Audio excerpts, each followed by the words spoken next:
안녕하세요. 저는 두 번째 이혼을 하게 된 50대 남성입니다. 정말 살다가 이런 일이 저 말고도 있을까 싶은 마음에 이렇게 사연을 쓰게 되었습니다. 우선 제 첫 번째 결혼에 대해 얘기를 해드리겠습니다. 정확한 제 직업은 남들이 알아볼 수 있을까 염려가 되어 자세하게 말씀을 드릴 순 없습니다만 남들보다 좀 더 여유롭게 살 수 있을 정도로 돈을 법니다. 처음부터 이렇게 여유로운 생활이 가능했던 것은 아닙니다. 제 첫 번째 아내와는 속도 위반으로 결혼을 했습니다. 20대 초반에 아이를 가지게 되었거든요. 어린 나이였지만 제 핏줄을 외면할 수가 없어 책임지겠다 하고 식을 올렸죠. 그 시절 임신한 아내와 아이를 위해 정말 할 수 있는 일들은 닥치는 대로 하기 시작했고 새벽부터 늦은 밤까지 미친 듯이 일만 했습니다. 하지만 아무리 그렇게 일을 해도 돈은 쉽사리 모이지가 않았어요. 임신부터 출산까지 제대로 된 직장 없이 하루 벌어 하루 먹고 사는 일이 정말 어렵더군요. 신생아 밑으로도 돈이 어찌나 들어가는지. 아이를 지우라는 양가 부모님들의 등살 때문에 야반도주를 감행해 겨우 결혼을 했던 거였기 때문에 부모님께 도움을 기대할 수도 없었습니다. 아니, 오히려 양가의 등살에 내 등이 다 터지겠구나. 이대로라면 정말 생이별을 하겠다 싶어 연락도 못 드렸죠. 하지만 그런 노력에도 불구하고 결국 결혼 생활 10년 만에 첫 번째 아내와 이혼을 하게 되었습니다. 이혼 사유는 성격 차이였어요. 아내는 육아를 너무 힘들어했습니다. 아이를 기르는 것은 자신이 생각하고 예상했던 그런 것과는 정말 많이 달랐다고요. 너무 힘들고 지친다고. 아내는 아이 출산 이후 몸도 안 좋아졌고 설상가상으로 산후 우울증도 겪게 되어서 참 힘들어했어요. 그 모습에 저는 아내를 살살 달래고 많은 노력을 기울였지만 아내는 어느 날 제게 이혼을 요구했어요. 협의 이혼을 하고 각자 살자고. 딸아이도 제게 기르라고 말이에요. 처음엔 당연히 잡으려고 했었습니다. 그러나 결연하고 굳게 다짐한 듯한 아내의 표정을 보니 차마 잡을 수도 없겠더군요. 그래서 협의 이혼서에 도장을 찍었고 우린 그렇게 헤어지게 되었습니다. 저와 협의 이혼을 하던 날 법원 앞에서 아내가 제게 그러더군요. 여보, 당신은 정말 좋은 남편이었어. 하지만 너무 지쳤어. 이제 아이에게 얽매이는 것도 싫고 집에서 당신만 오매불만 기다리는 것도 지쳐. 나는 한 가정의 엄마이지 아내로서 삶을 살아가고 싶지 않아. 그저 여자로서 나 개인의 인생을 살고 싶어. 이렇게 이혼하게 돼서 너무 미안하게 생각하고 있고 이혼해줘서 너무 고마워. 앞으로 다시 볼 일은 없을 거야. 아이도 당신이 기르게 될 건데 내가 찾진 않을 것 같아. 비정한 엄마로 욕을 해도 할 말이 없어. 대신 성인이 될 때까지 양육비는 꼬박꼬박 보낼게. 하지만 당신도 그것만으로 만족해줘. 정말 미안해. 잘 살길 바래. 우리 나이는 그때 겨우 30대 초반이었고 아이도 겨우 10살 먹은 어린아이였어요. 사실 지금 생각해보면 언젠가부터 느꼈던 것 같습니다. 제 첫 번째 아내는 보기 드물 정도로 진취적이고 독립적인 여성이었는데 아이를 맡길 곳이 없어 전업주부로 전향해 집에서만 하루하루를 보내는 것에 실증과 지긋지긋함을 느끼고 있었다는 사실과 배 아파 낳은 딸 아이에게 모성애가 많이 없단 사실을요. 그리고 하루 벌어 하루 먹고 사는 우리의 사는 꼴도 마음에 차지 않았겠죠. 결국 그렇게 첫 결혼은 파경에 이르렀어요. 아이의 양육권은 돈을 벌던 제 쪽으로 가져오게 되었죠. 그때부터 아이는 아침 일찍 일어나 학교를 가야 했고 수업이 끝난 이후에도 방과 후 학습으로 저녁까지 학교에 있어야 했죠. 밤늦게 집으로 돌아와 아이를 씻기고 재우면 다시 아침이 되었고 그 생활을 반복했어요. 당연히 혼자 사는 남자가 이제껏 돈 버느라 육아도 제대로 도와주지 못했으니 아이의 꼴은 점점 꼬질꼬질해졌죠. 그런 쳇바퀴 같은 하루를 지내다가 그날은 문득 이런 생각이 들더군요. 이렇게 아이를 길러선 안 되겠단 그런 생각이요. 그때부터 모은 돈으로 작은 사업을 시작했습니다. 정말 맨땅에 헤딩하는 심정으로 말입니다. 아이에게 엄마의 빈자리까지 채워줘야 했던 저는 정말 아둥바둥했어요. 아이를 재우고 난 뒤에도 틈틈이 컴퓨터로 일을 했어요. 제 정성이 하늘에 닿은 것인지 제 운이 남들보다 좋은 것인지 사업은 술술 풀렸고 제 사정은 점점 나아졌어요. 처음엔 1명, 2명 정도만 모집해 일을 했던 작은 사업체는 지금 중소기업 수준으로 성장했습니다. 딸아이의 육아도 하다 보니 늘더군요. 딸아이는 어느덧 고등학생이 되었어요. 철이 많이 들었죠. 아침에 제 밥을 차려주기도 하고 점심 도시락도 싸주기도 하고 자긴 괜찮으니 여자친구도 만들라고 하고 뭐 그러더군요. 네 집 딸인지 몰라도 참 잘 키웠다 싶어 내심 뿌듯했습니다. 하지만 그런 딸아이의 응원에도 불구하고 저는 아이 양육과 사업 성장에만 빠져 살아서 그런지 여자친구는 잘 생기지 않았어요. 시간이 흘렀고 저는 어느새 40대 후반이 되었습니다. 아무래도 사업적으로 여유가 넘치고 하나뿐인 딸아이도 성인이 된 지 오래되고 자기 할 일 스스로 찾아 할 정도로 키웠더니 제게 많은 여유가 주어지더라고요. 그제서야 저도 취미생활을 하고 살기 시작했어요. 그렇게 저는 골프를 하기 시작했어요. 처음엔 혼자 치거나 친구들과 치거나 이러면서 다니기 시작했는데 어느새 정신을 차려보니 그렇게 골프 동호회가 하나 만들어졌더군요. 그렇게 지금 2번째 아내를 만나게 되었습니다. 사실 지금 아내와의 관계는 참 조심스러웠습니다. 저보다 10살 어린 여자였는데 제가 딸아이를 빨리 가졌기 때문에 딸아이와 고작 13살 정도만 차이가 났기 때문입니다. 저보다 어린 나이지만 생각도 깊고 어른스럽고 예쁜 얼굴을 가진 2번째 아내를 전 너무 사랑했습니다. 딸아이에게 소개하던 날, 딸아이는 제 생각 외로 저와 제 여자친구였던 아내를 축복해주더군요.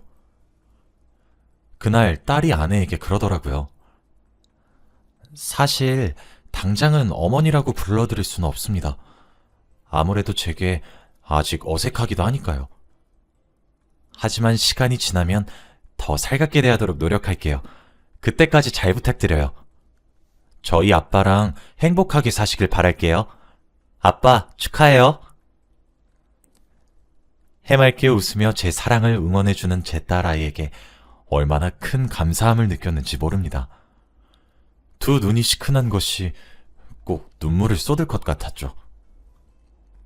그렇게 전 2번째 결혼식을 하게 되었습니다. 지금은 그로부터 5년이 지났고 현재는 이혼한 이후입니다.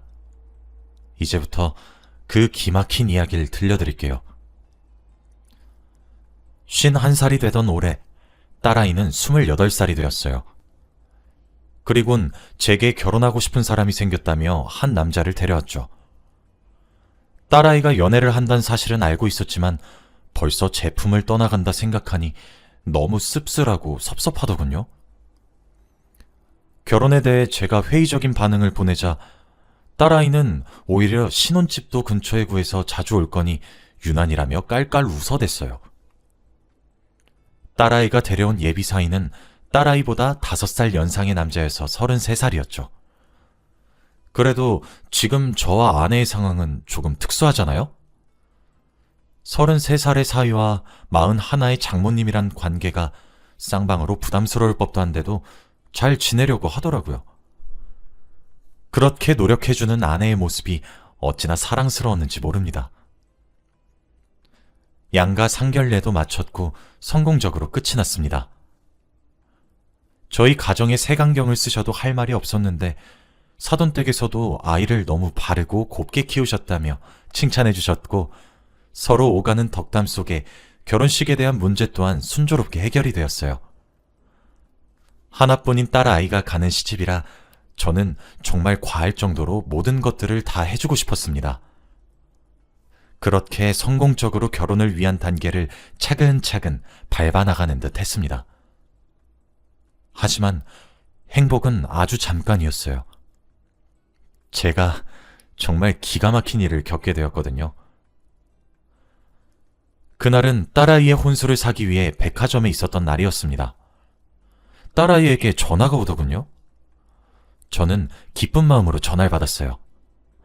딸, 지금 아빠가 어디 있는 줄 알아? 아빠, 나 어떡해? 나 어쩌면 좋냐고.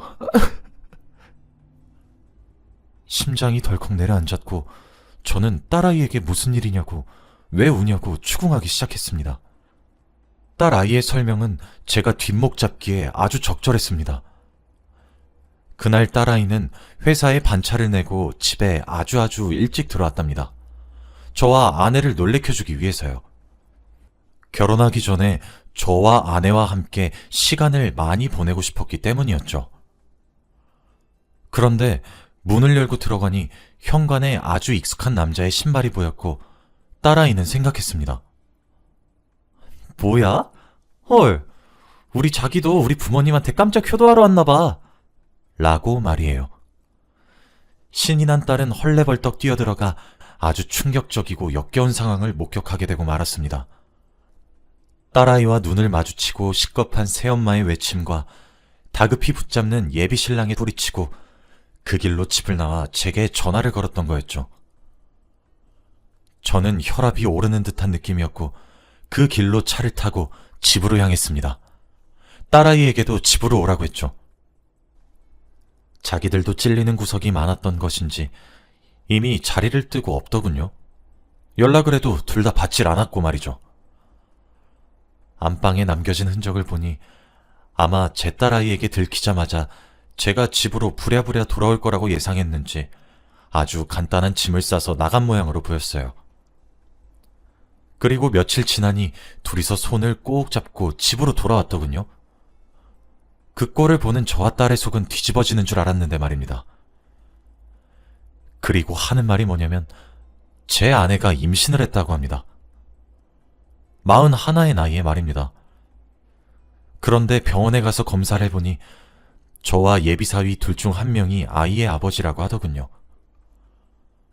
그 과정들 속에 얼마나 아내가 뻔뻔하던지, 어이가 얼마나 없었는지 아마 그 누구도 저를 이해하지 못할 것 같아요. 전 예비사위였던 그놈의 얼굴을 빤히 쳐다봤습니다. 제 얼굴과 딸아이의 얼굴도 제대로 못 쳐다보는 인간이 무슨 배짱으로 저딴 행실을 한 것인지 기가 막혔어요. 당당한 표정으로 어깨를 펴고 아내의 얼굴을 보고 있자니 저게 악마인지 사람인지 분간이 안 되더군요. 딸아이는 옆에서 눈물만 뚝뚝 흘리고요. 전 예비사위에게 말했어요. 이 결혼 없던 일로 할 거네. 자네 부모님 쪽에도 내가 말을 할 거고 자네한테 손해배상 청구도 하겠네. 자네 이럴 거면 우리 딸과 결혼은 왜 하려고 한 건가? 어? 우리 딸이 우스웠나? 결혼식이고 여행이고 나발이고 모든 위약금 다 자네가 부담하는 건 아주 당연하고 곧 소장도 날아갈 테니 준비하고 있길 바라네. 그리고 저 여자도 함께 데리고 당장 우리 집에서 나가게. 꼴도 보기 싫으니까. 제 말에 아내는 눈이 휘둥그레지더니 당신 소장이라뇨? 그게 무슨 말이에요? 라고 소리쳤어요. 전 그놈을 쳐다보며 말했어요.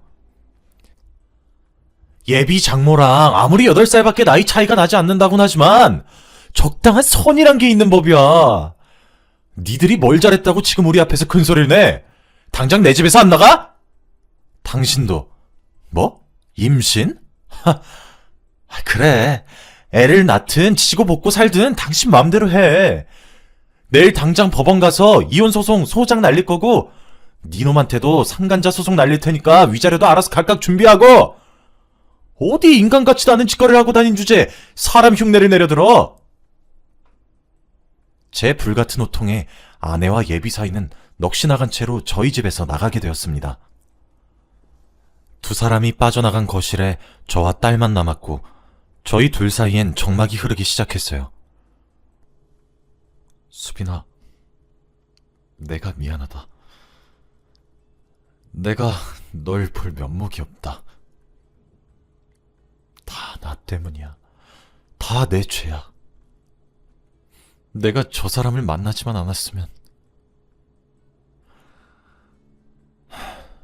모든 것이 내 죄니까 널 탓하지 말고 날 탓하렴. 정말 미안하다, 수빈아. 수빈이는 제 말에 아무런 대꾸를 하지 않고 그저 눈물만 뚝뚝 흘렸고 전 제 방으로 돌아왔습니다. 엉엉 소리라도 내면서 우는 것도 아니고 끄끄거리며 애써 울음을 삼키는 모습에 전 눈이 뒤집혔습니다. 뜬 눈으로 밤을 지새우고 다음 날이 되자마자 사돈댁이 될 뻔했던 집에 전화를 걸었습니다. 수화음이 몇 번 울리기도 전에 받는 걸 보니 제 전화를 기다렸나 보더군요. 전 전화를 붙잡고 크게 호통을 쳤습니다. 그쪽 집안도 저희 집안과 다를 바 없이 아주 한바탕 뒤집어졌나 보더라고요. 제 아내가 그 와중에도 정말 골 때리는 건 상견례할 때 서로 사돈한 지 얼마나 됐다고 남자 집을 쪼르르 따라가 아드님의 아이를 임신한 것 같습니다, 어머님 이라고 하며 눌러 앉았다고 하더군요. 당연히 그놈 어머니는 뒷목 잡고 쓰러지고 그놈 아버지와 제가 전화를 겨우 하게 된 것이죠. 저보고 아들 자식 잘못 키워 죄송하다고 사과를 들으니 다 부질없게 느껴지더라고요. 빈말이라도 알겠다는 대답은 안 나옵니다. 다 됐고 저는 법적으로 대응할 겁니다. 약혼 파탄의 원인이 그쪽 아드님이니까 딸아이 이름으로 약혼 파탄 위자료 청구와 예식장, 신혼집, 가게약 등 위약금도 청구할 예정이고 제 이름으로 상간자 소송도 할 계획입니다. 이미 벌어진 일인데 설마 저와 제 딸아이에게 용서하라는 염치 없는 말은 하지 않으실 거라 생각하고 그대로 고소 진행하겠습니다. 그리고 앞으론 저와 제 딸에게 개인적으로 연락하려고도 하지 마세요. 그것 또한 법적으로 처리할 겁니다. 아시겠어요? 당연히 제가 전화 끊은 이후 그놈과 제 아내를 포함한 그쪽 집안 사람들로부터 저와 제 딸아이 휴대폰으로 연락이 미친 듯이 왔고 그 모든 것을 다 법적으로 대응했습니다. 그 사이 그 집안 사람들은 제가 안 되니 제 딸아이한테 회유해보려고 연락을 해오던데 집안 사람들 전체가 양심이란 것이 존재하지 않는 집안인 것 같더군요. 물론 그 연락들도 제가 다 처리했습니다. 결국 그놈은 제가 상간자 위자료로 2천만 원, 제 딸아이에게 약혼 파탄의 위자료 2천만 원을 지급하라는 판결이 나왔고 결혼식 비용에 들어갔던 모든 비용을 저희에게 반환해야 했으며 위약금 또한 본인이 부담하게 되었습니다. 아마 몇 천은 좋게 깨졌을 겁니다. 그리고 당연히 거기에 그치지 않고 저도 이혼을 강행했습니다. 아내는 아주 뻔뻔스럽게도 재산 분할을 요청했지만 혼인기간도 짧고 결혼 생활에 충실히 임하지 않았으며 재산 기여도 또한 떨어졌고 아내의 외도가 혼인 파탄을 제공한 이유가 되었기 때문에 재산 분할 또한 수포로 돌아갔습니다. 세상에 괘씸죄가 존재해서 형을 살아야 한다면 제 아내였던 그 여자는 아마 무기징역일 것입니다. 결국 아내는 빈털터리로 집에서 쫓겨나게 되었고 제게 위자료 3천만 원을 지급하란 판결과 함께 전 이혼 소송 또한 승소할 수 있게 되었습니다. 고작 위자료 몇 천을 받는다고 저와 제 딸아이의 마음이 풀어지는 것은 아니지만 그 돈을 갚기 위해 아등바등 살 그들의 미래가 저와 제 딸아이에게 조금의 위안은 되는 것 같습니다. 저와 딸아이는 관계 회복에 성공했습니다. 그날 그렇게 대화를 했던 이후 어색하고 서먹한 공기가 저와 딸아이 사이에서 흘렀으나 딸아이가 하루는 제게 그러더라고요. 아빠, 나한테 미안해하지 마. 그냥 내가 선택했던 남자가, 아빠가 선택했던 여자가 두 사람이 이상했고 비정상적이었던 거야. 나랑 아빠가 무슨 죄가 있어, 안 그래? 그러니 나한테 사과하지 마세요, 아빠. 라고 말이에요. 참 제 딸이라 그런 것이 아니고 자기 속도 시커멓게 타들어갈 텐데 절 되려 위로해주는 것을 보니 너무 기특하고 감동적이었죠. 저와 제 딸은 이사도 갔습니다. 새로운 곳에서 시작하기 위해서 말이에요. 액땜을 거하게 해서 그런지 사업도 쑥쑥 잘 되고 딸아이도 대견하게 살아가고 있습니다. 당장은 우리 둘 다 새로운 사랑을 하진 못하겠지만 적당히 건강한 생활을 잘 하기 바라고 있습니다. 간혹 이혼한 아내가 제게 연락해와서 훌쩍이는 소리를 하고 죽는 소리를 하는데 철저히 무시하고 있습니다. 이것 또한 법적으로 조치하기 위한 준비 중입니다. 정말 곱게 헤어지고 싶어도 참 사람을 여러모로 지긋지긋하게 만드는 것 같습니다. 제 이야기는 여기까지입니다. 끝으로 당부드리고 싶은 말씀은 세상엔 별의별 사람에 다 있단 말을 하고 싶어요. 그러니 본인 탓을 하지 마세요. 자책도 하지 마시고요. 전부 이상한 상대방이 문제가 있는 것이니까요. 저희 부녀에게 앞으로 행복하기만을 기도해 주세요. 앞으로의 저희에게도 인생의 볕들 날이 얼른 왔으면 좋겠네요. 이야기 들어주셔서 감사합니다. 제 이야기를 들은 여러분들도 행복하길 빌어보며 이야기를 마치겠습니다.